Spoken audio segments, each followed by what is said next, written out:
రెండవ రోజు పర్యటనలో భాగంగా నాతవరం మండలంలోని గునుపూడికి వెళ్లే ముందు చిక్కుడుపాలెం గ్రామంలో ఆగి గ్రామస్తులతో మాట్లాడి రోడ్డు వైపు వస్తున్న కాలువను పునరుద్ధరిస్తామని డిఈతో మాట్లాడారు. తాండవ డిఈ వెంటనే స్పందించాలని ఆయనకు ఆదేశించారు. అనంతరం గుమ్మడిగొండ గ్రామస్తులు ఇసుక నిమిత్తం ఇచ్చిన వినతిపత్రాన్ని ఆయన స్వీకరించి వారికి కూడా హామీ ఇచ్చారు. ఈ సందర్భంగా గునుపూడిలో ఏర్పాటు చేసిన కార్యక్రమానికి భారీ స్థాయిలో ప్రజలు హాజరయ్యారు. పార్టీ నాయకులు అంకోరెడ్డి జమీలు, శెట్టి నూకరాజు, పైల సునీలు, అచ్చినాయుడు, పిఎస్ఎస్ చైర్మన్లు వరహాల బాబు, అచ్యుత్ వరహాల బాబు, మణీంద్ర, కె తాతీనాయుడు, నాగందోర తదితరులు కార్యక్రమంలో పాల్గొన్నారు. సమ్మచంత మాజీ ఎంపీటీసీ, మాజీ సర్పంచ్తో పాటు పీకేగూడు నుండి లగుడు నాగేశ్వరరావు, ఏపీపురం నుండి సత్యనారాయణ తదితరులు కార్యక్రమంలో పాల్గొన్నారు. ప్రత్యేకంగా డాక్టర్లు వినతిపత్రాన్ని ఇచ్చారు. గ్రామంలో ఉన్న సమస్యలన్నీ తీరుస్తామని ఎమ్మెల్యే వారికి హామీ ఇచ్చారు. ప్రజలు అధిక సంఖ్యలో హాజరవడంతో నాయకులలో ఉత్సాహం మరింత పెరిగింది.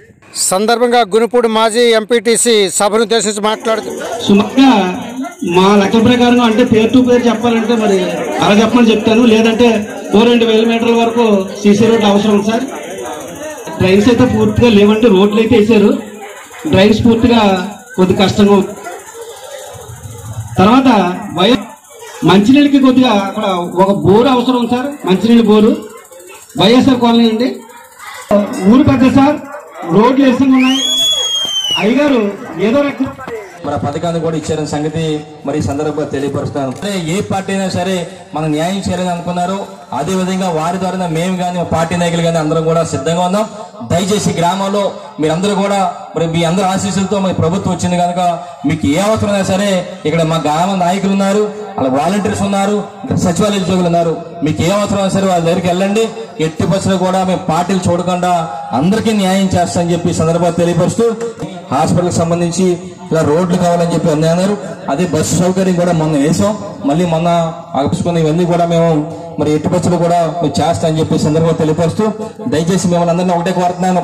మన ప్రభుత్వం బ్రహ్మాండమైన ప్రభుత్వం పనిచేస్తుంది, మీ అందరి తాలూకా సహకారంతో పనిచేస్తుంది. దయచేసి మీ యొక్క మన ప్రాంతాన్ని అభివృద్ధి చేసే విధంగా మీ యొక్క సహాయ సహకారాలు అందించాలి. మరి మీ రాబోయే రోజులు కూడా మీ తాలూకా పూర్తి ఆశీస్సులు అందించాలని చెప్పి మనస్ఫూర్తిగా కోరుకుంటూ మీ అందరికీ కూడా చేతులెత్తి నమస్కారం తెలుపుకుంటూ సెలవు తీసుకుంటున్నాను. నమస్కారం. జై జగన్. అనంతరం రైతు ధాన్యం కొనుగోలు కేంద్రాన్ని ఎమ్మెల్యే పెట్ల ఉమాశంకర్ గణేష్ ప్రారంభించారు. పార్టీలో చేరిన కొంతమందిని కండువాలేసి ఆహ్వానించారు.